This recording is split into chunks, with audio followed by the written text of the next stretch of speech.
Yeah. Oh, yeah, your Billboard. Back to the A few weeks ago, the Golden Globe nominees were announced. And I read them. They announced the nominees a few weeks ago. I read over the list, had my own thoughts, and came up with a couple of cool little phrases that should go. Yeah, this is the first year. Oh, shit. Are you going? No. It's all about continuing to think of ways to be disruptive. Respectful, but disruptive. Listen, 2025 was a good year. Gentlemen, Joe has been telling us that he is aiming for an Emmy for a very long time. He talks about how the Golden Globes announced their first ever podcasting nominations. Additionally, this list does not include a single black podcaster. I'm going to quickly peruse the nominees, something I don't usually do. This is taken directly from the Golden Globes website. I had no idea that the Golden Globes had a website, but here are the 25 in alphabetical order. In 2020, for 48 hours, ABC News had Dax Shepard as an armchair expert on CBS News. Give her a call. Her father, Candace DeLine's crime junkie, NBC. Enjoy your time with Amy Polier. Morbid the Ballin' Podcast, Mr. Strange, Sinister, and Enigmatic Tales. Hey, that's not a shot because I watch Mr. Ballin', but wow. The Ben Shapiro Show, The Bill Simmons Podcast, The Daily New York Times, The Joe Rogan Experience, The Megyn Kelly Show, The Mel Robbins Podcast, The Tucker Carlson Show, Pardon My Take, Pod Save America, Rotten Mango, The Sean Ryan Show, Smart List, Stuff You Should Know, and more shows. This past weekend with NPR's Up First and Theo Vaughn's Salute. Are we serious? Thus, news programs are being produced. They are producing shows in the form of documentaries. They are adding real shows to a list of podcasts. They certainly made an effort to ensure that no black podcaster was on this list. They went above and beyond. In terms of the billboards, Joe is trying to raise awareness of black podcasters. Of course, he will also promote his own podcast, but rather than focusing on the play itself, they are highlighting the funding for it and giving credit to him. Because despite his extreme messiness, he did it. And you can bet your bottom dollar that I will be creating a video about it. He was posing questions that no one else would. Solahai deserves a shout-out. He is questioning how the billboards were funded, which diverted attention from Joe's main argument. Naturally, I was also unaware that Flip was present. He emerged from the woods to reveal his arse during a pocket-watching discussion. You did a billboard, huh? Additionally, kudos to Joe for correcting Flip on that subject. I invested money in you, and I heard no one else attempting to be on your broadcast. And the consequences of that. In any case, Joe is attempting to win this Emmy. Joe is making an effort to change the perception of his show. As a result of this act, Joe, I must now sincerely apologize to myself, as I am the primary offender in the discussion of your dominance in the urban podcast and media spaces. Now that we're pigeonholing ourselves, I have to stop that. Although I am aware that we are at these award shows, this is a commercial ploy. Given the effort he has put into his program, it goes without saying that he wants to be nominated for an Emmy and eventually win one. Ultimately, however, many of those who were even nominated do not own their own. My is mine. If I could say award-winning, my income would increase dramatically. The podcast of Joe Budden. That's how it goes.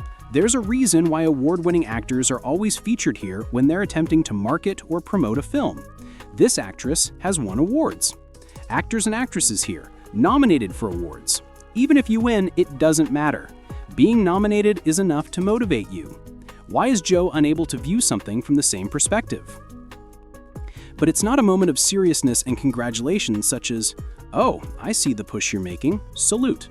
These enonyms immediately proceeded to pocket watching, referring to a billboard. What?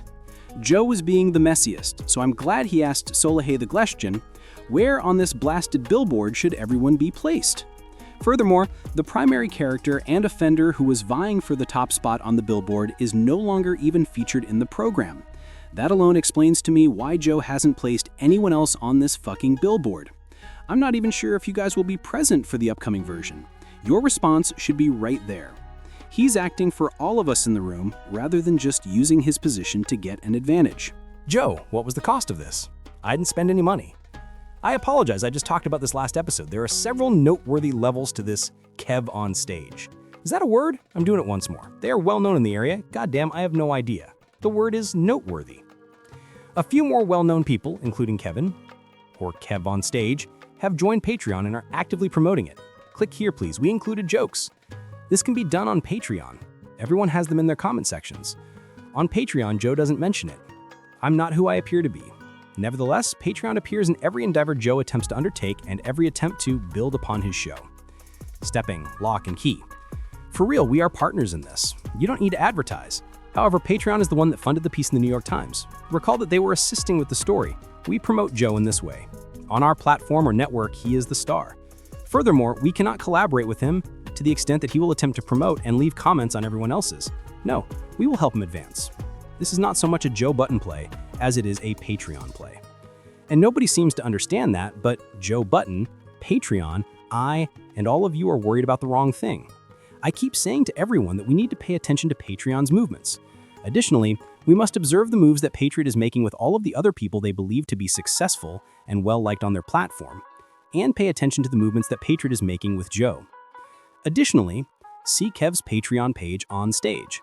Every day it performs numerical operations. It's enormously higher when Joe publishes, but he doesn't post like that.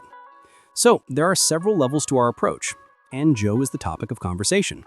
Oh, what was your total expenditure? What makes it only you? Because Patreon values me and keeps me quiet. Another circumstance about which no one seems to talk about. I'm not sure how this will be received, but it's the reality. Joe's manager is Ian. He's not your manager, is he? The show is not run by him, and it appears that everyone holds that opinion. Equity stakes, however, are a whole other topic. I've noticed that I no longer talk about that myself. My head is much above that itchy. But you know, I just watched a video the other day, wherever you are. Someone mentioned that you should never let the realtor you're working with or the one selling the house recommend a home inspector to you because they are conspiring with one another. Why don't you guys see things the same way that everyone else does? Sports are no different, and the same is true of the music industry. Joe's manager isn't necessarily making the same deals for you as he does for everyone else just because he talks to you, is happy with you, and even performs a show with one of you. Hell, that doesn't even imply that he's negotiating on your behalf, because this billboard will ultimately have some significance. Note what I mentioned about the mail event. I'm also relating it to this one. The mere fact that you are present does not imply that you will be here indefinitely.